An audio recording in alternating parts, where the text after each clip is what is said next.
وتعز من تشاء وتذل من تشاء. تو کائنات میں سب سے جو ہے وہ اچھی اور سب سے بڑی چیز وہ عزت ہے، اور ہر آدمی چاہتا ہے کہ اس کی عزت ملے.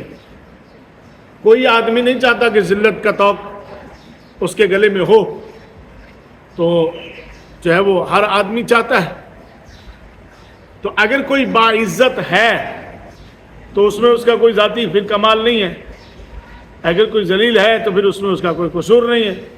جب عزت والے کا کمال نہیں ہے عزت حاصل ہونے میں تو پھر اس کا کوئی قصور نہیں ہونا چاہیے. لیکن ایسا نہیں ہے، آپ بھی جانتے ہیں کہ ایسا نہیں ہے. اب اس قضیے کو حل کرتے ہیں. دیکھیے بچے، ہم چونکہ ٹیچر ہیں، پروفیسر ہیں، پڑھاتے ہیں، تو ہم اس لیے مثالیں لاتے ہیں اس طرح کہ جو آسان بھی ہوں سمجھ بھی ہوں. بچے جو ہے وہ پاس بھی ہوتے ہیں، فیل بھی ہوتے ہیں. بچے پڑھتے ہیں نا تو پاس بھی ہوتے ہیں، فیل بھی ہوتے ہیں. ایسا نہیں ہے کہ استاد اپنی مرضی سے جسے چاہے فیل کر دے، جسے چاہے پاس کر دے. ایسا تو نہیں ہے نا. استاد پاس اسی کو کرتا ہے جو پاس ہونے کے قابل ہوتا ہے، فیل اسی کو کیا جاتا ہے جو فیل ہونے کے قابل ہوتا ہے. تو اللہ عزت اسی کو دیتا ہے جو عزت کے قابل ہے، ذلت اسی کو دیتا ہے جو ذلت کے قابل ہے. نہیں عائشہ صاحب؟ ایک عام آدمی جب دنیا میں آتا ہے تو بالکل اوکے ہو گیا، اور ایسا نہیں اللہ کہے گا میں اس کو عزت دوں گا، اس کو یہ تو نہیں ہوگا. بچے پڑھتے ہیں نا، استاد امتحان لیتا ہے نا، تو امتحان لینے کے بعد جو ہے نا ایسا نہیں ہے کہ بچہ آیا جسے چاہا فیل کر دیا، جسے چاہا پاس کر دیا. ایسا تو نہیں ہے نا. جو پاس ہونے کے قابل ہوتا ہے وہی پاس ہوتا ہے، جو فیل ہونے کے قابل ہوتا ہے فیل کر دیا جاتا ہے. اب وَلَقَدْ كَرَّمْنَا بَنِي آدم، اولاد آدم کو اللہ نے عزت والا بنایا ہے.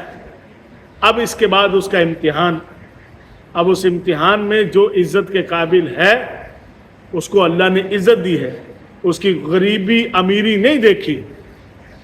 اور جو ذلت کے قابل اللہ نے اس کو پھر ذلت دی. یہی مفہوم ہے نا، اور یہی آسان ہے. اور دوسرے کا ارشاد فرمایا کہ عزت اللہ کے لیے ہے اور اس کے رسول کے لیے ہے اور مومنوں کے لیے عزت ہے. تو اب ہر آدمی کو چاہیے کہ اگر وہ عزت کمانا چاہتا ہے تو اس رستے پہ آئے، اس مقام پہ آئے کہ جس مقام پہ پہنچ کے وہ صاحب عزت بن جائے.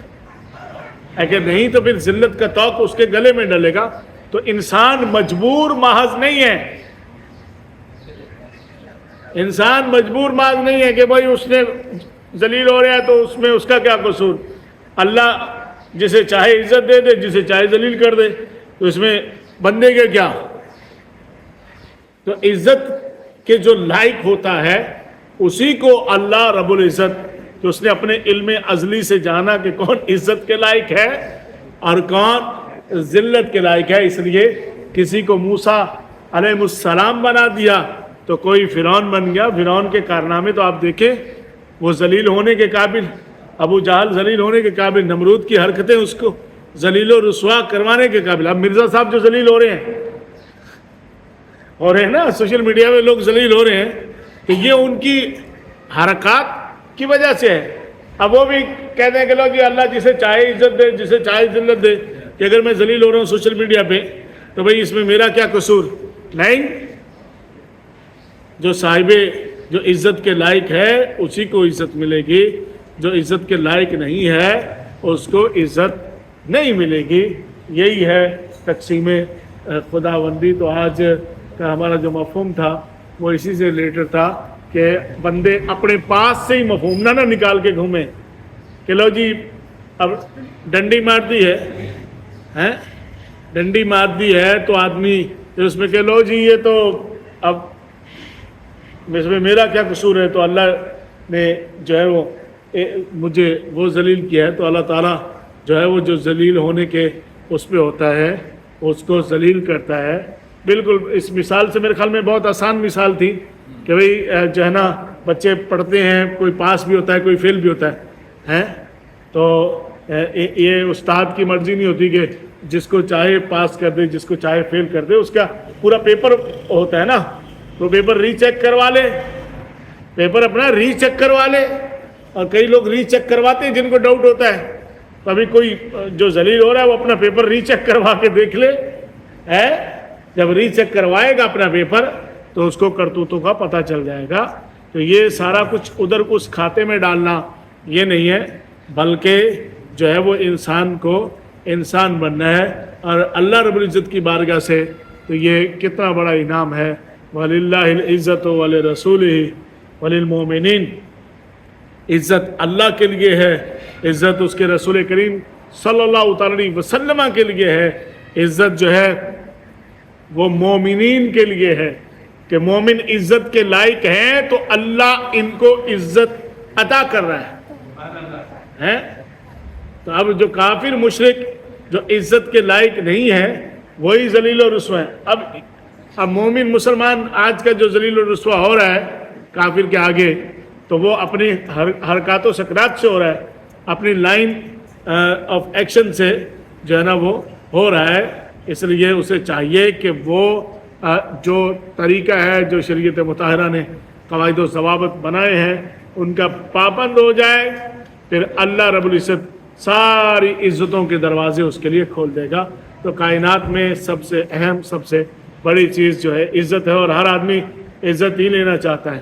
تو عزت ملے گی کیسے، کہاں سے ملے گی، تو یہ ایک سلسلہ ہے کیونکہ موضوع بہت لمبا ہے، اور اس کے لیے آپ کو جمعۃ المبارکہ کو نشست جوائن کرنی چاہیے.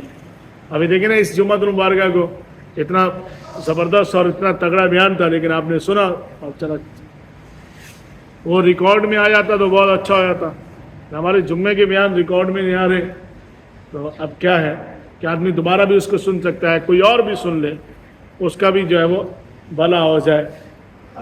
خیر یہ تو ساری وہ چیزیں ہیں کہ جو ہیں، لیکن آج کا مفہوم آپ پہ واضح ہوا. اگر کسی کو اس سے ریلیٹڈ کوئی سوال ہے تو بتائیں، پھر اس کی مزید وضاحت نکل آئے گی. جہاں جن پوائنٹس تک میری نظر گئی تھی یا فکر گئی تھی یا سوچ گئی تھی وہ میں نے آپ کے سامنے رکھے ہیں. مزید اگر سوال کرتے ہیں تو پھر اس سوال کی طرف نظر جائے گی اور مزید جو ہے وہ ہوں گے. اسی طرح سے سوشل میڈیا سے جڑے ہوئے لوگ وہ بھی اپنے کمنٹس میں، اپنی بات میں وہ بھی اپنی رائے کا اظہار جو ہے وہ کر سکتے ہیں تاکہ اس سے ریلیٹڈ بھی سوالات کیے جائیں.